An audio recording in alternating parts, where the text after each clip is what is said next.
Welcome to LOA Today.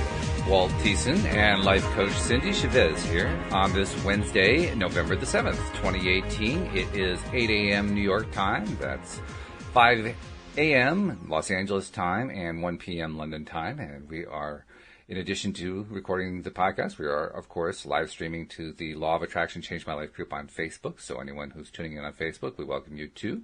And a lot of Americans are waking up with political hangovers this morning, Cindie. So we're going to try to see if we can get them into a better frame of mind after the hangovers. Well, I don't have one. I went to bed. Good for you. That was a smart thing to do. I said I'm going to go to bed, and all of this stuff will still be here in the morning, and nothing is going to change by me staying up and staring at the returns as they slowly drip in. I'm just going to go to bed. So I went to bed. Good move. Very good move. I love it. Yeah. No, there's a time for every season, right? And this season is the time of relaxing and waking up and saying, oh, okay, it's a new day. We're fine now. Yeah, the sun is, the sun is just coming up here. So I'm a little earlier than you, so the sun is just coming up. But yes, the sun will rise again. It does, hopefully. and it is rising again. And to be perfectly honest, here in Connecticut, it's a gorgeous day. I'm looking out on blue sky and just clear weather, and I can hardly wait to get outside today because it's going to be beautiful out there. So, yeah. There's both the metaphorical sun and there's the real sun. And for here in Connecticut, both of them are happening, so that's a good thing. Right. Here too. I mean, it looks like it's going to be a lovely day, and I don't think the midterm elections were. I recognize there's some disappointment, of course, as any election, because somebody's going to be disappointed by some outcome, right? Oh yes.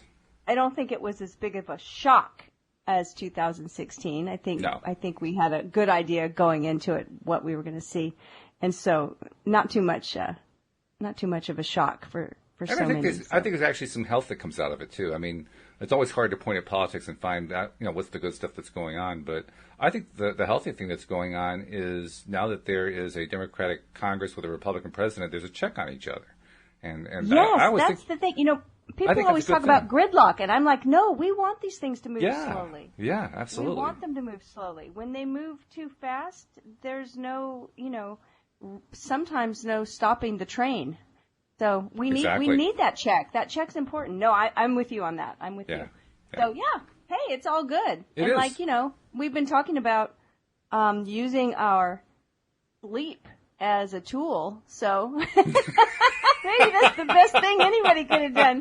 Just go to bed last night. Go to bed. It's funny too because you and I were talking before the show about how I'm thinking about perhaps doing a podcast on politics more specifically than what I did about a month ago, and it's one I have mixed feelings about. On the one hand, I really don't want to focus on politics at all. On the other hand, I know that a lot of people have a strong interest in what's going on politically, and my motivation would be to try to reorient people toward thinking about what they want rather than what they don't want. So I'm kind of going back and forth about that one. So I think I'm with you for the moment. I'm just going to put that aside and say, to heck with that. Let's go on with what we're talking about. Well, people get real. We talked about this yesterday about the taboo subjects, don't talk about politics and don't talk about religion and don't talk about, absolutely, yeah. taboo. But, for me, I always just think taking action politically, I mean, we all take action all day long. Absolutely. We go to the grocery store, we pay our bills, we make our bed, we cook food for ourselves, we decide certain things. That's just taking action. That's just arranging things in our lives.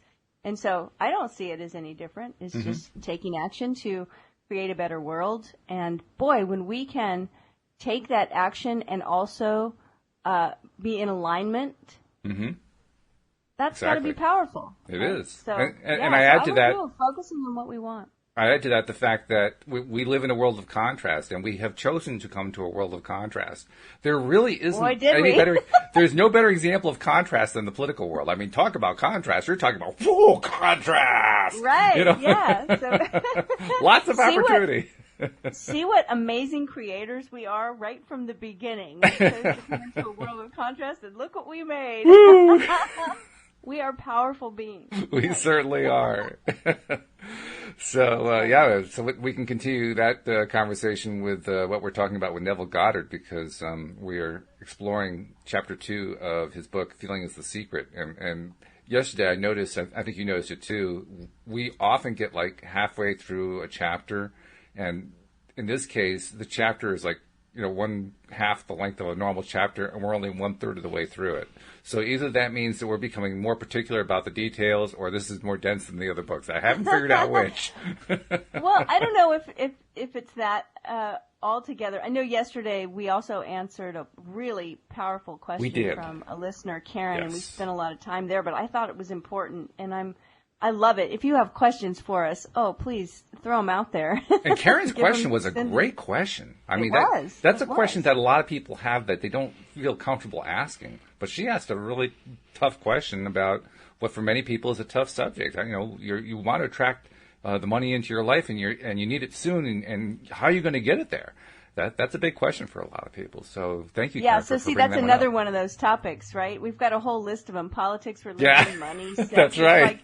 What can we talk about without causing a wave here? So we talked about that, and again, please send us if you have questions about your own personal situation and you'd like to have some advice on, or some brainstorming, just what would we do? What ideas come up about using the law of attraction in your favor, for your benefit, to help you solve some kind of puzzle or problem? We'd love to hear those questions, whether you post them in the Facebook group if we're streaming there, or email them to us, or however you get them to us. We'd love to hear them. Absolutely true.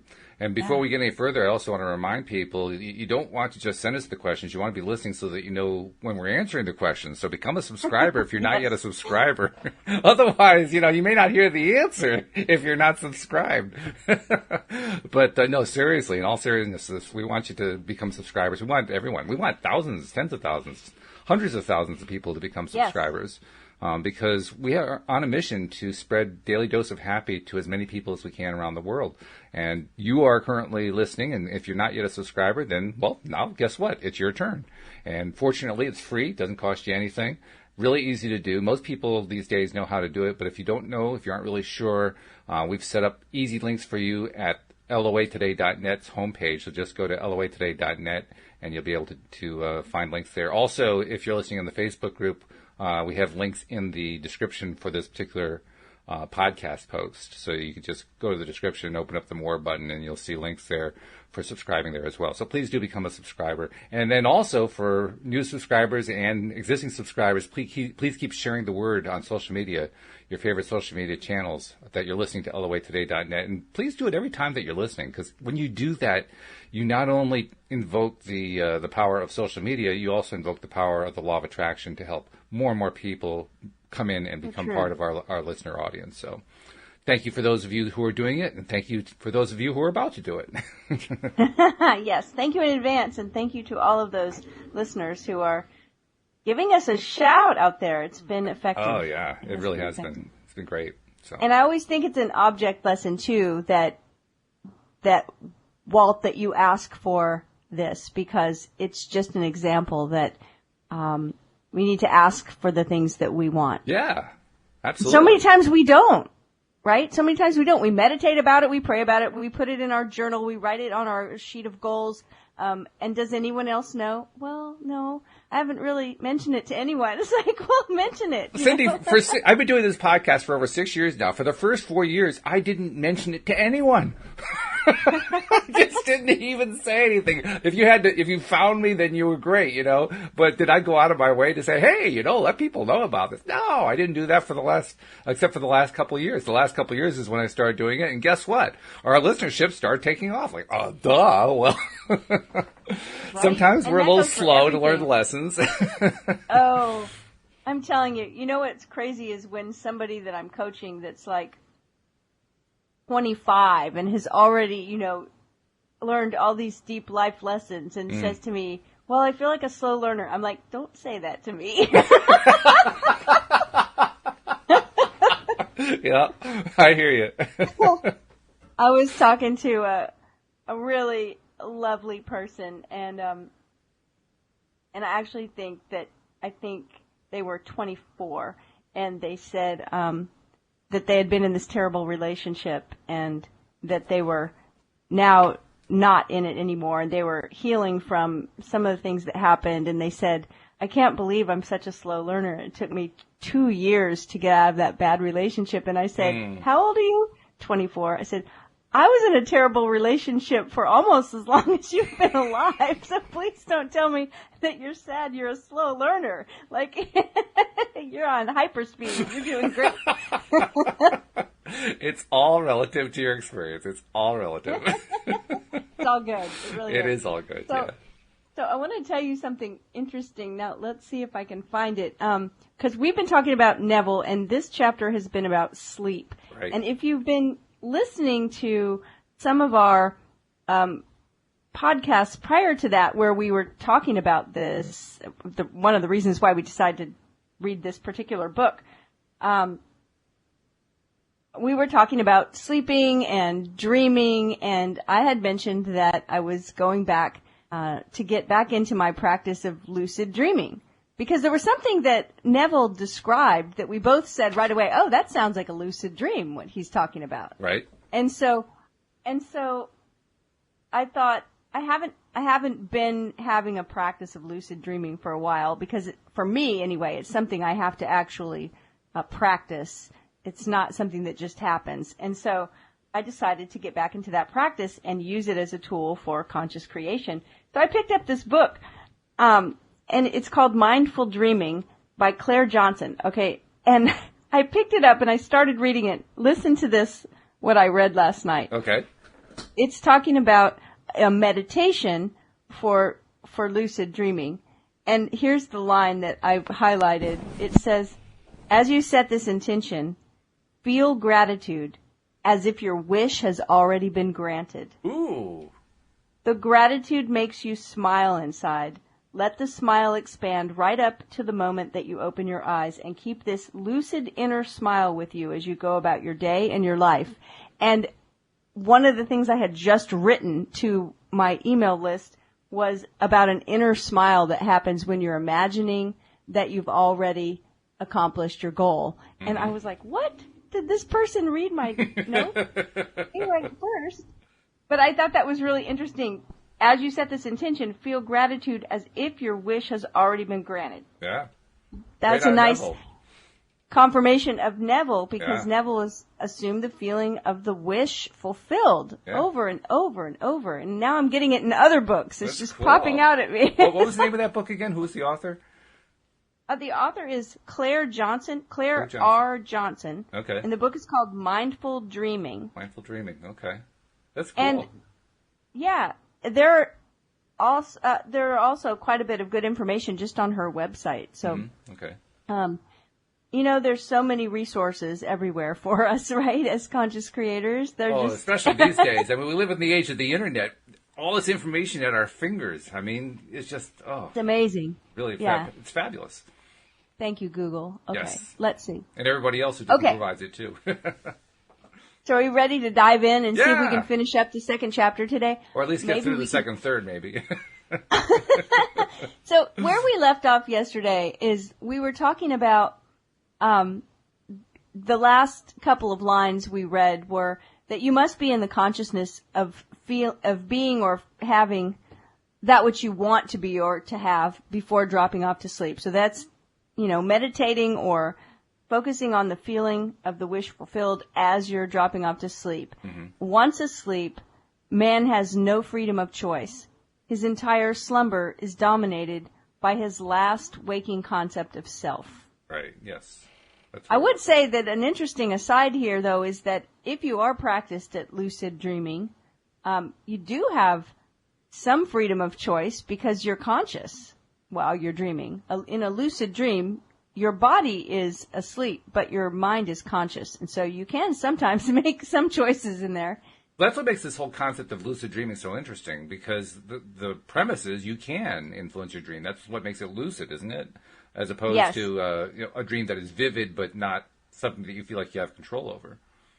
Correct. And when you master it, there are many studies that have shown that people that master lucid dreaming in their lucid dreams, there have been, tests and experiments where they have used their lucid dreams to practice something, whether it's music or sports or something that they're trying to master, and that there have been extreme improvements shown with the ones that were lucid dreaming and practicing whatever it was in their dreams. Mm-hmm. I thought that was really, really cool, because cool.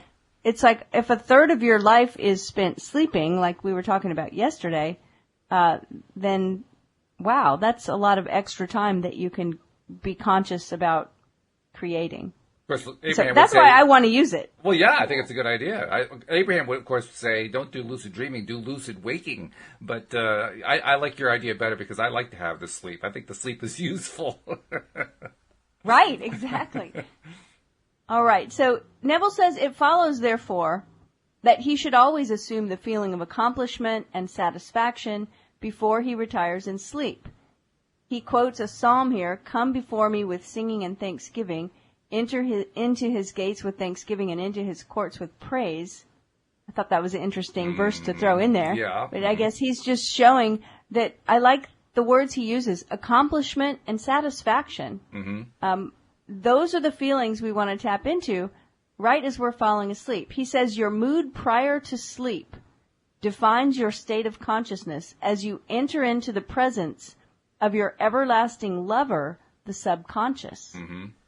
And once again, he's using this metaphor of the subconscious being in love with us and loving us. He says the subconscious is female, and you see in the next paragraph that he says he's speaking of the subconscious, she sees you exactly as you feel yourself to be. Mm-hmm. And once again, there we are with that story that we tell. The story that we're constantly telling, our own story about ourselves, our I am story, that our subconscious just sees that story as true. Yeah. And doesn't make a judgment, right? She sees you exactly as you feel yourself to be. If, as you prepare for sleep, you assume and maintain the consciousness of success by feeling, I am successful, you must be successful. Lie flat on your back with your head on a level with your body. Feel as you would were you in possession of your wish, and quietly relax into unconsciousness. I just found out from reading what you just read there, I just found out that I was doing it the way Neville had in mind without realizing it. Because whenever I wake up in the middle of the night, we talked about this before, I wake up in the middle of the night, or you do, and we realize, okay, well, I'm awake. What am I going to do with it? Well, why don't I try to do some, create some affirmations or start focusing on what I want, assuming the feeling of the wish fulfilled, whatever. Well, when I start doing that, I literally take the pillows away, lie on my back, and do exactly what he's talking about. I do it recumbent on my back. And I'm thinking, that's pretty cool. I did exactly what he had in mind, and I didn't know I was supposed to do it on my back. That's funny because I naturally sleep on my back. Like, that's how I like to sleep. But some people are completely different and opposed to falling asleep on their back and want to fall asleep curled up or on their side or on their stomach. So I guess it matters. I'm a left side person, so yeah. So I guess it matters. And it makes sense that it might matter because I think about meditation postures. Mm-hmm. I mean, it can make a difference. Well, it makes a difference to my wife, too, because I'm more prone to snore when I'm on my back than when I'm on my side. So it makes a big difference to her. So is she nudging you to roll onto your side? Well, actually, she'll tell me to put the nasal strips on, so she can go back to sleep. Well, here's the thing. If you're meditating, maybe it will affect that. Actually, I think it does. I mean, It's a funny joke, what you're saying there, but I was using nasal strips for quite some time because it was keeping her awake. And after using them for, I don't know, a couple months or so, I ran out at one point, and I just hadn't gotten a replacement supply, and didn't get around to getting a replacement supply for about a week, 10 days, something like that. And then after that week to 10 day period, I asked Louise, am I keeping you awake? She says, no, you haven't kept me awake at all. So I'm thinking that somehow, because I was taking advantage during that time of doing what we're talking about here, doing the meditation in the middle of the night when I woke up and I wanted to go back to sleep, and I figured, well, I'm awake, I might as well, take advantage of it. I was doing a lot of that during that same period of time. I'm wondering, maybe I had been kind of training myself to, among other things, breathe more clearly when I'm lying on my back. Oh, that's so interesting. Yeah. Well, and also because, I mean, we did that live meditation last week. That deep relaxation. We had somebody in the group even say, "Oh my goodness, I don't think I fell asleep." Yeah, right. But suddenly it's over, and I'm not sure I remember most of it. Right. That's that deep relaxation, and that affects all the muscles in your body. It has to affect, things like snoring. So and deep breathing is key to meditation. Yeah. I mean, you have to do it in order to get into the right meditative state. Well, in order to deep breathe, your nostrils have to be open. That's part of the problem. Everything closes up, so you start to snore. I mean, it just makes sense to me. Meditation, I'm telling you, it's got a lot of benefits. We didn't talk about this one, but here we go. That's like, oh, wow. So Neville goes on to say, he quotes the Psalms. I think this is interesting. He says, "He that keepeth Israel shall never slumber nor sleep," Psalm 121. "Nevertheless, he giveth his beloved sleep," Psalm 127. Now remember, Neville's always using the metaphor of God, and that God, who this psalm could be referring to, is our imagination, our creative power, the power of our imagination. Yeah, so I'm getting my decoder ring on to try to find out what exactly is he saying here. What's the metaphor? Right. So the metaphor is with the next line: the subconscious never sleeps. Sleep is the door through which the conscious, waking mind passes to be creatively joined to the subconscious. Sleep conceals the creative act, while the objective world reveals it. That's really powerful. So we were talking before that Neville is saying here that our subconscious is actually the thing, if you will, that is doing the actual creating. That we plant the seeds in our subconscious in different ways, but our story is a big one. And then that it's actually our subconscious that's out picturing these things in 3D reality, manifesting them in our experience. I'm looking at that quote. "He that keepeth Israel shall neither slumber nor sleep." Why Israel? And it sounds like keeping Israel, using the decoder ring, suggests the subconscious mind. That's almost like it's a translation for subconscious mind. Because if you put in subconscious mind, he that keepeth the subconscious mind shall neither slumber nor sleep, because the subconscious never sleeps. Right, and then the next line: "Nevertheless, he giveth his beloved sleep." And the beloved was he's also talking about the subconscious being our lover. Right. So it's like our conscious mind is able to sleep, but our subconscious is still working. So the Neville decoder ring tells me that keeping Israel and the beloved are the same thing. Yeah. Boy, am I glad to have my Neville decoder ring. Otherwise, I'd be in trouble. But remember, if we back up a little bit, and I don't have it marked, but he talked about that. I think it was the end of the first chapter. He talked about that the subconscious and the conscious are one. Mm-hmm. They're actually one thing. And yet we divide them when we talk about them, right, so we can understand them. Right. And the one that he talks about, he says that they're joined together, right? The sleep is the door which the conscious waking mind passes to be creatively joined to the subconscious. Mm-hmm. And of course he's using a metaphor here also of male and female and of birth. Mm-hmm. Joined together to create something. Right. So he goes on to say that our sleep conceals the creative act. Because we're asleep. Our conscious mind is asleep. We're not noticing it while our subconscious works away creating something. But the objective world, the things we see when we wake up, reveal it to us. Mm-hmm. So it's the same idea that we talked about yesterday, right? It's like, you want to know what you're believing, the stories you're telling about yourself, just look around. Yeah, that's Look true. around. And in this case, he extends it to, you want to know what you're believing. It's also, you want to know what you're dreaming about. Look at what's going on around you. Yeah. And this next sentence, in sleep, man impresses the subconscious with his conception of himself. I think that's the story that we're telling, but that's also the vignette that we're consciously creating. Yes. Right? That's when we decide, okay, I've been on autopilot telling this story, and I've been saying things like, I'm broke and I'm lonely and I'm sick and whatever other stories we tell. Yep. And oh my goodness, I want to change that. I'm going to use my imagination to impress my subconscious so that it will create a different conception of myself. And so that we create a vignette that says, I'm abundant and I'm vibrantly healthy and I'm, happy. And that way, when we create that, we impress the subconscious as we're drifting to sleep, and the subconscious works creating it. That word impress also occurs to me to have two definitions, both of which apply.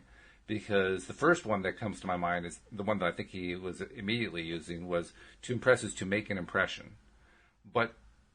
And by impression, I mean to, like, you push your hand into a mattress and it makes an impression on the mattress. It leaves a shape of your hand or something like that.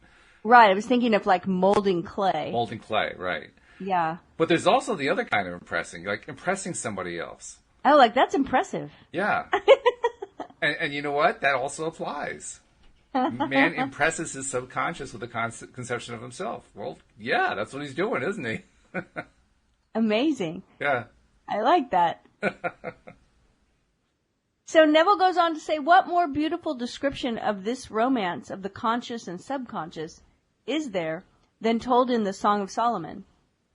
And he quotes from the Song of Solomon, by night on my bed, I sought him whom my soul loveth. I found him whom my soul loveth. I held him and not let him go until I had brought him into my mother's house and into the chamber of her that conceived me. Boy, that's where you really are grateful for the decoder ring. Otherwise, I'm saying, what the heck is he talking about? Well, I don't think there's a whole lot to decode, just that he's speaking of love. And he is saying that our subconscious and our conscious have a love relationship with each other. Yeah. And what I think is interesting is that the picture that he paints really is that our subconscious loves us with an unconditional love. Right? Which is true. It makes total sense. Okay, your word is my command. Mm-hmm. Whatever story you're telling, that's what I'm going to make. I think part of it is just me getting used to the idea of using an erotic relationship as a basis for understanding the difference or the relationship between the conscious and the subconscious mind. There's a part of me that's saying, okay, yeah, really? Well, that's something that's going to be pretty common all in lots of different systems of magic, and I really see such a connection between the law of attraction and different magical practices, and like even in other religions, like the practice of Tantra really has to do with meditation, mm-hmm. and yet in America we always hear it connected to sexual things. Yeah, right. Yeah. But actually, the practice of Tantra is meditation, mm-hmm. and a very beautiful practice of consciously creating things, mm-hmm. Even just very deep teachings. And so I think that's always going to be in there somewhere. It's like what I was talking about yesterday, with today. Today is the new moon. Happy new moon. Thank you. And it's the new moon in Scorpio, and Scorpio rules the 8th house in astrology, and that's the house of hidden things, the invisible realm, mm-hmm. things that are taboo, and a lot of astrologers will say it's the house of sex, death, and taxes, because those are things we don't want to talk about. And so it makes sense, Well, it's appropriate the day after the political election, something else not to talk about, right?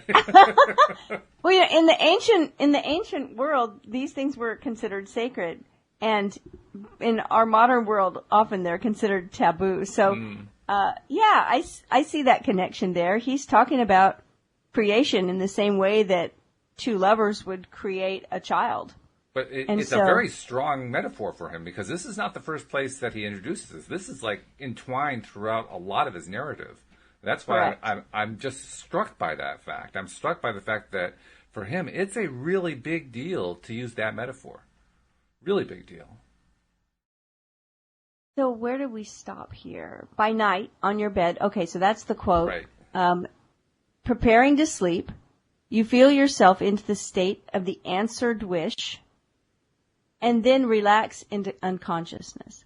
You realized wish is he whom you seek. By night. So he's explaining his metaphor, right? Mm-hmm. By night on my bed I sought whom my soul loveth. He says your realized wish is he whom you seek. By night on your bed, you seek the feeling of the wish fulfilled, that you may take it with you into the chamber of her that conceived you, into sleep, or the subconscious, which gave you form, that this wish may also be given expression. So he just explained his own metaphor there.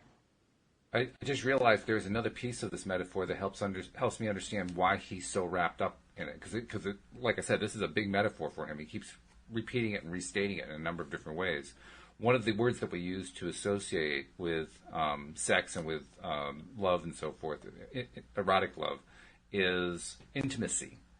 And there is a very intimate connection between the conscious mind and the subconscious mind. And he's stating it's even beyond that. There's a very intimate connection between what goes on in the subconscious mind and what we see with our conscious minds in our waking states. And now that metaphor starts to make more sense to me when I understand it that way. Because now, okay, yes, there is an intimate relationship. In fact, our private thoughts are so private that we call them private. We often say, don't intrude on my private thoughts, So there is an that's intimacy really good. there. Yeah. Yeah. Now it's starting to make more sense to me when I look at it through intimacy. Yeah, I'm so glad you caught that, because that does make a lot of sense, and that's so true.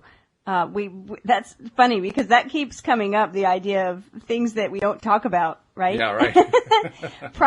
Private things. And right. A lot of times, you brought it up at the beginning of the podcast today. You were talking about when we mentioned Karen's great question, and you said, that's a question that's so important, and a lot of people don't want to ask it because they don't want to talk about it, right? So all of these things, they are definitely very private, personal. Sometimes we don't want to talk about them. We don't want to shine any light there. Exactly. And yet the subconscious is just, the subconscious does not judge.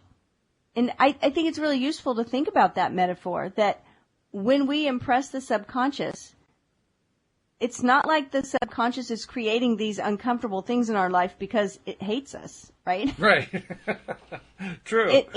It's because it loves us, and it just takes whatever we're giving it and says, okay, all right. And when we shine a light on those areas, when we're willing to step up and ask a question, like Karen's question the other day, that was very personal, and you're right, a lot of people would say, I'm not going to ask that question. Like when you go to an Abraham thing and people are in, what do they call it? The hot seat, hot right? seat, Like, right. oh no, I'm in the hot seat. But when we're willing to shine the light on those things and go ahead and say them, then we can open up to a shift. And so what's so cool here is that this is just about us really saying them to ourselves, us getting real with ourselves about the way things are and the way we want them to be, the things we want, creating that vignette of, venturing into that area where we actually are feeling the fulfillment of the wish fulfilled and letting that impress the subconscious. I think it's really powerful. Another thought occurred to me about intimacy and the intimacy of thought, and that is when we're talking about this relationship between our conscious minds and our subconscious minds, we are also, and I think this is part of what Neville is implying, we are also wanting to do so gently.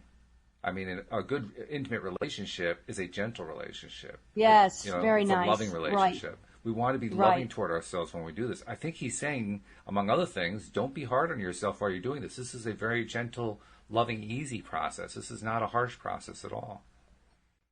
Even in the next sentence, the way he says this is so true with what you just said. Listen, this is the way to discover and conduct your wishes into the subconscious. Feel yourself in the state of the realized wish and quietly drop off to sleep. Yeah, It is very gentle. It is. And nothing to be afraid of, right? So it's a wonderful idea that there's so much intimacy and that we can feel the wish fulfilled as we're falling to sleep. Mm-hmm. What a wonderful process. Yeah, that's true. It's not hard at all, right? Mm-hmm. Night after night, you should assume the feeling of being, having, and witnessing that which you seek to be, possess, and see manifested. Never go to sleep feeling discouraged or dissatisfied. Never sleep in the consciousness of failure. Both of those are treating ourselves roughly. Yeah. Right? And I remember the first time that I read just the idea of, not having any free choice after we go to sleep. And in other words, not talking about lucid dreams, but from Neville, the first time I ever read that we are setting the stage, so to speak, for our subconscious to be creating all night by those thoughts we have as we slide into sleep. I remember my shock at oh my goodness, because that was the first thing that came to my mind is, what about people that say, oh, I was so worried that I had trouble getting to sleep and I was tossing and turning because I'm worried about this or that. And I thought, oh my goodness, what are we doing to ourselves when we fall asleep? Just like he just said, when we fall asleep feeling discouraged. Feeling worried, yeah. Worry is or dissatisfied. That's not going to be a good night's sleep no matter how you look at it. I don't care if you look at it through the law of attraction or not. Just look at it in terms of how sleep goes. If you go to sleep worried, you're not going to feel good. You're going to toss and turn. You're going to sleep poorly. You're just not going to get a good night's sleep because you're going to bed worried. Well, in my mind, I kept thinking that, and you're right about that. And I would think, however, one missed night of sleep is nothing compared to recognizing that by doing that, by worrying your way into sleep, that you've just planted a whole bunch of seeds in your subconscious that are going to keep creating more things for you to worry about. It's like, oh. Talk about worrying. Wow. Never sleep in the consciousness of failure. Yeah. There's that saying that we've all probably heard, but people will say, of a married couple, don't go to bed upset with each other. Right. Mm-hmm. Never go to sleep angry. Right. Here's why. Yes. Here's one reason why. Yeah, exactly. Right? Your subconscious, whose natural state is sleep, sees you as you believe yourself to be. And whether it be good, bad, or indifferent, the subconscious will faithfully embody your belief. Now that's interesting. Because if I look at that from the perspective of the way Abraham expresses things, that's very much the way that Abraham describes the inner being. Right? Because the inner being is one who always sees you to be good and doesn't believe in you in being anything else other than in a good situation and your life working out the way you want it to. Well, he describes subconscious mind as being very much the same kind of viewpoint. Well, the thing I see that may be different, though, is that I believe Abraham talks about I always say, my higher, wiser self, right? Our inner being, that our inner being always sees us in, what's the state I'm thinking of? In our fulfilled state, right? At our highest joy, doing, with vibrant health, with feeling good, with being successful in our goals, with fulfilling our potential. That's the word I'm looking for. Mm-hmm. And Neville says here that our subconscious sees us as we believe ourselves to be, whether it be good, bad, or indifferent. Okay, yeah, there is a difference there. You're right. I see that a little bit. Although I'm not so sure that it's that big of a difference. I think that one is perhaps a little bit less of a value judgment than the other one is. But if I'm the inner being, I am looking at you as you believe yourself to be too, but I'm reacting to it. I'm responding to it from where I am coming from, because the inner being is also alive, right? The inner being is who we are in the non-physical world. Well, just because I might disagree with you, emotionally speaking, doesn't mean that I don't see you the way you are. So I think Yeah, you're right. I do see the connection in that our inner being, regardless of what we're actually being and doing and having and experiencing, our inner being looks at us and sees us as the perfection that we could be. Mm-hmm. Our inner being looks and sees the potential. And also accepts us for who we are. Just exactly, and that's the part that I see exactly. Yeah. And our subconscious is doing the same thing. It loves us regardless of the story we're telling. Mm-hmm. It loves us regardless of who we believe ourselves to be. Exactly. Yeah. Now, Neville is saying that the subconscious is the thing that is doing the creating, and that the subconscious will faithfully embody our belief, whatever that is, good, bad, or indifferent. Mm-hmm.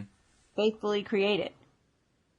As you feel, so do you impress her, and she, the perfect lover, gives form to these impressions and outpictures them as the children of her beloved. Wow. Thou art all fair, my love. There is no spot in thee.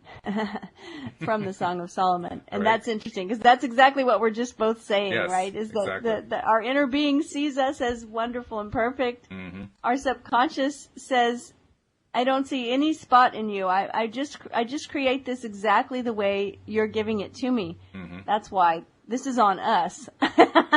This is on us. We do it to ourselves so many times. Yeah. Thou art all fair, my love. There is no spot in thee is the attitude of mind to adopt before dropping off to sleep. Disregard appearances and feel things that are as you wish them to be. For he calleth things that are not seen as though they were, and the unseen becomes seen. I like that. Disregard appearances and feel that things are as you wish them to be. I like that. Because that's the basic deliberate creator message, right?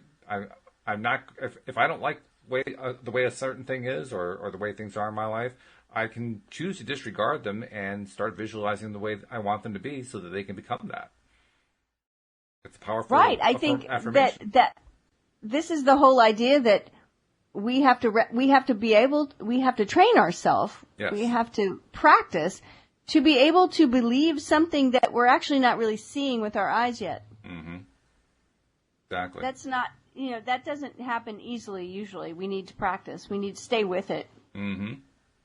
Right? And Neville talks about that. He talks about doing this over and over. Yeah. I mean, nowhere in here do we see, look, if you do this one time as you fall asleep, everything will be different when you wake up. It might be, but I think it's going to take some practice. Well, he talks about how when you do it over and over, you harden it. You harden the reality. Right. I love that phrase that he uses where he says that the stronger we feel it, the more often that we do this, that those things that we are creating in our imagination begin to harden into fact. Right. Yeah, that's good. I like it. It's a good reminder about how quantum physics works, actually. Go ahead. Say that again. I said it's a good reminder of how quantum physics works. Yes. Because quantum physics teaches us that it's what we focus on that reality responds to and becomes. The idea of the superposition. You have something that's in multiple places at one time until you actually take a look at where it is, and now it's resolved to wherever you thought it was going to be. It's just that is the scientific exemplification of what you focus on is what it becomes. Exactly. Yeah. So disregard appearances and feel that things are as you wish them to be. To assume the feeling of satisfaction is to call conditions into being which will mirror satisfaction. Mm. And then he says, signs follow, they do not precede. That's a great message. I like that. I like that. Yeah, me too. Proof that you are will follow the consciousness that you are. It will not precede it. That's a great response to anyone who asks, what does this sign mean? Because anyone who's asking that is trying to figure out what's coming. Mm-hmm. I mean, yes, in one sense, they're responding to what's already happened. But really, the whole reason they're concerned about it is not because it happened. They already know it happened. They're concerned about what's coming. They're concerned about what it's pointing to. And he's saying, no, that's the wrong way around. Yeah, it's interesting. I think about Florence Scovel and her concept of driftwood, right? Mm-hmm. Where she talks about when the ship starts getting close to land, the sailors will notice driftwood, mm-hmm. right? And birds, things that you don't notice when you're all the way out in the middle of the ocean where you can't even see where the land is. Once you start to get closer to land, you start seeing signs. Exactly. And those signs are many people call driftwood, in the LOA community. We talk about driftwood because we're looking at it as a sign of this thing that's coming. Right. Right? It's like, yes, it's on its way to me. I'm starting to see driftwood. Yes. But in reality, the sign of driftwood is actually following what you've already been doing in consciousness. Exactly. So it's kind of both, right? It might be preceding a bigger manifestation, but it's definitely following your consciousness. It's mm-hmm. following your your imagination or the methods that whatever you've tapped into. It's the feeling that it's following. Which I think is actually, that's a much more valuable thing. I mean, people want it to be a sign of what's coming, but I think it's much more valuable to look at in terms of what's come by, because like you said, it's an indication of what you've been focusing on and what you've been thinking about. And we need that mm-hmm. reminder. We need to be reminded of, oh yeah, this is what I've been focusing on. No wonder. Of course that's why I'm seeing this driftwood. Yep. Proof that you are will follow the consciousness that you are. That's right. Yeah. It will not precede it. You are an eternal dreamer, dreaming non-eternal dreams. Your dreams take form. What a phrase. Wow. Your dreams take form as you assume the feeling of their reality. Mm. Do not limit yourself to the past. What do you think that Neville is meaning when he says, do not limit yourself to the past? I think that ties back to the thing about signs. I honestly think that we humans spend far too much time trying to read the tea leaves and look at the signs and understand what the signs are telling us and, there's some great big mystic message in there. I think he's saying, don't pay as much attention to that stuff. I mean, great, okay, that's what a sign is. A sign is what you just been thinking about. It's what is manifested. But why are you hung up on that? You're basically holding yourself back when you do that. So he's saying, don't limit yourself to the past. The future is where you're going to. The present is where you're living. Yeah. He says, knowing that nothing is impossible to consciousness, begin to imagine states beyond the experiences of the past. Mm-hmm. Okay. Mm-hmm. Yeah. Whatever the mind of man can imagine, man can realize. All objective, visible states were first subjective, invisible states. Mm. And you called them into visible by assuming the feeling of their reality. There it is, yeah. Yeah, you did. You called them into visible, I like that, by assuming the feeling of their reality. The creative process is first imagining and then believing the state imagined. Always imagine and expect the best. Yeah, good advice. The world cannot change until you change your conception of it. As within, so without. I like this section. I want to stop you for a second there. I like this section particularly because it's a reminder to continue to focus on our understanding of how the law of attraction works. And to keep remembering that we attract everything that's in our lives, and we're continuing to do so. It is an ongoing flow. That's the thing that I keep trying to grasp more and more every single day. And I'm getting better at it. Doing a podcast helps. But I'm still trying to grasp that because, I mean, like all of us, we're all so stuck in this idea that the world is fixed. This is the way it is, and I didn't play any role in creating it. And it's a great reminder to yes, I created everything that's here. I played a role in creating all of it. It wouldn't be here if it weren't for my imagination. My imagination is directly impacting all of this. That's a really important thing for me to remember. Really important. Yeah, I love that sentence, right? All visible states were first invisible states. Yes, they certainly were. And you called them into visible by assuming the feeling of their reality. Exactly. Yeah. Yeah. So it's a simple, but not always easy, but simple process, the creative process, right? First imagining and then believing. And reminding yourself that you know this to be true. That's my big takeaway. It's constantly reminding myself, yes, this is the way the world works. Yes, this is my role in the world. This is how I interact. This is what this whole place is all about, that we're in this physical place. It's about this process right here. And the more that I can remember that, the better, more successful, more abundant my life is going to be. Yeah, I love, where Neville says you are an eternal dreamer, dreaming non-eternal dreams. Yes. Right? I mean, one of my teachers said, you are the dreamer and you are the dream. Mm-hmm. Mm-hmm. Right? We are creating it all. Your dreams take form as you assume the feeling of their reality. And that feeling, in order to call them into visible, that feeling has to be something that we cultivate, right? It's not just tapping into that feeling for a few moments. Right. It's where we've all experienced at one time or another that idea, right? It's like, well, I've been feeling a certain thing lately, right? I've been having my mind on a certain thing.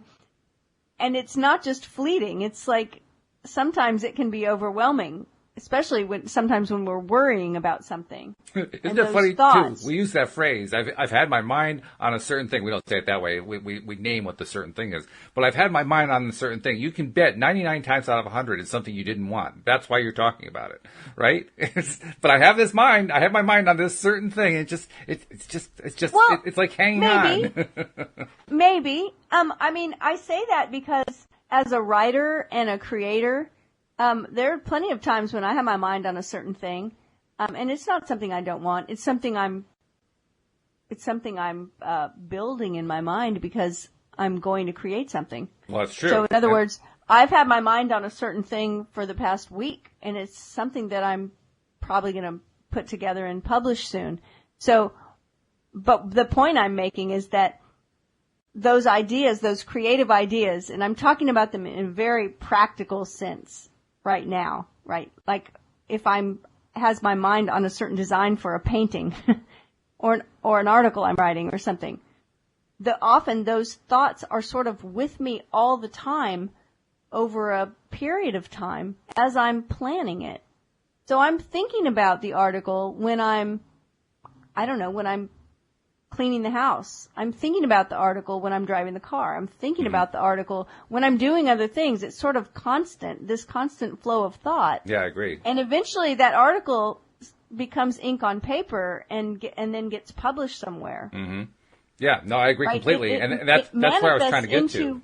That's what I was trying to get to. I was trying to get to the idea. We often start from this point of view, I don't like this thing. I don't want this thing, and so I'll keep focusing on it. And yet, over time, as we follow this process that Neville's been describing here of learning to accept and understand how the world really works, learning to understand that we're creating all of it, learning to understand that we are actually powerful creators and that we play this really important role in creating our own abundance in our own lives. As we study that experience of what it is I'm focusing on starts to shift. That's where I was trying to get to.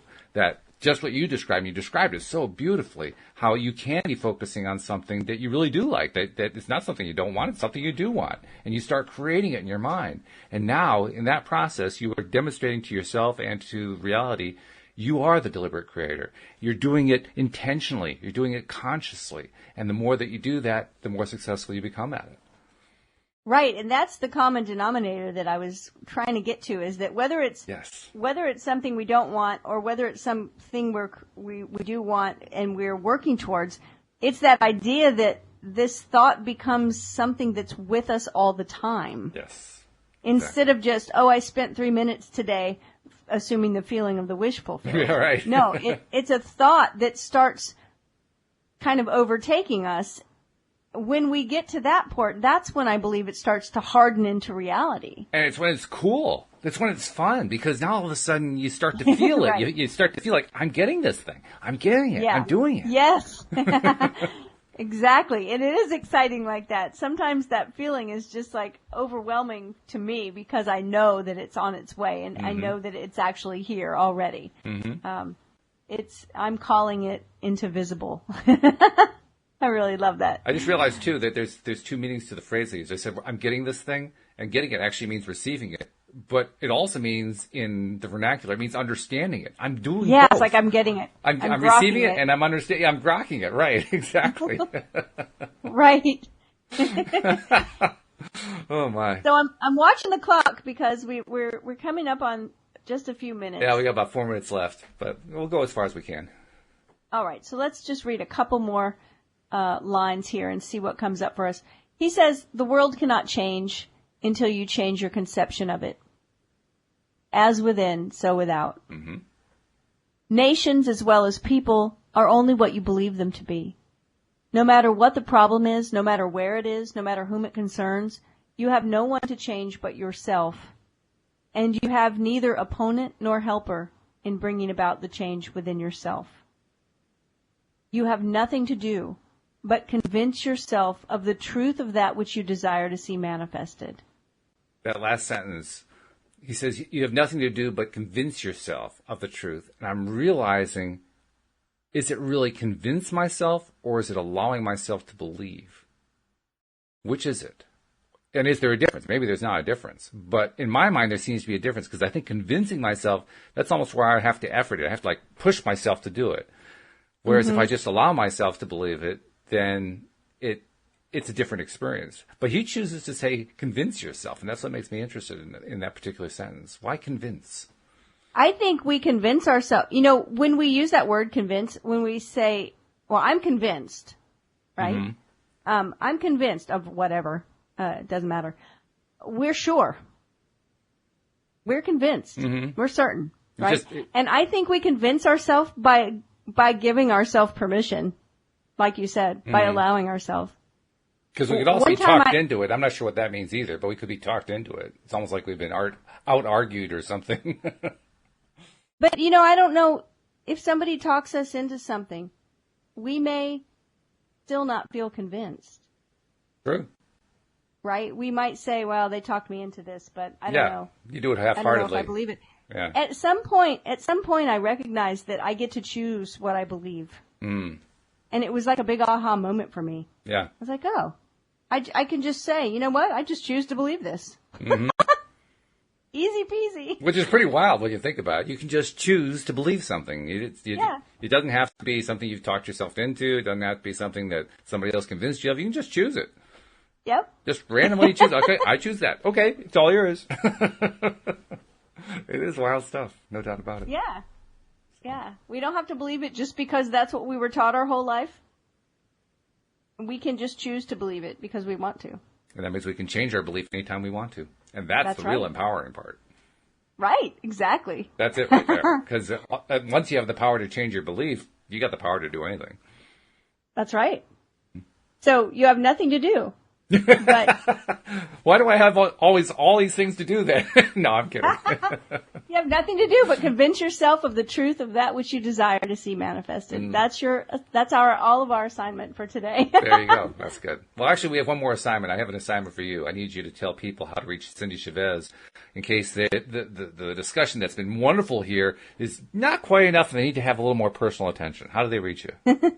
Well, they can find me online at cindiechavez.com, CindieChavez.com. I would love for you to come find me. Come say hello. Give me a shout. Would be a good thing. All right, Cindie, this has been great.